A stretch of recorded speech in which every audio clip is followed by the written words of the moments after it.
सरकार आज शेतकऱ्यांवर संकटाचा सावट दाटून आलाय. अवकाळी पाऊस, गारपीट, कधी वादळ. आज शेतकरी पूर्ण हताश झालेला आहे. आणि वरून बाजारभाव. माझा शेतकरी राजा रात्रंदिवस कष्ट करतोय, पण शेवटी त्याच्या हाती काय येतंय? न योग्य भाव, न योग्य साथ. अहो, सरकारकडून मिळणारं अनुदान हे फक्त जखमेवरची मलम आहे. आज शेतकऱ्यांना खरी गरज आहे त्याच्या पिकाला योग्य मोबदला मिळण्याची. आज आमचा शेतकरी रात्रंदिवस कष्ट करून त्याचं तुम्ही बघताय की कशा पद्धतीने अवकाळी पावसानं, गारानं आणि वेगवेगळ्या संकटानं आमच्या शेतकऱ्याला परेशान केलेलं आहे.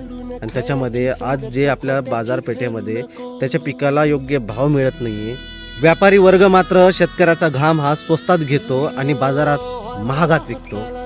आणि आपण मॉलमध्ये गेल्यानंतर वाटेल त्या किमतीमध्ये खरेदी करतो आणि शेतकरी समोर आला की 10-20 रुपयासाठी घासाघासी करतो. लक्षात ठेवा, शेतकरी जगला तरच देश जगेल. म्हणून आज एकच मागणी आहे, अनुदान नाही दिलं तरी चालेल, पण आमच्या शेतकऱ्याच्या कष्टाला योग्य भाव द्या. कारण शेतकरी हा फक्त अन्नदाता नाही, तो देशाचा खरा आधार आहे. जय जवान, जय किसान, जय महाराष्ट्र.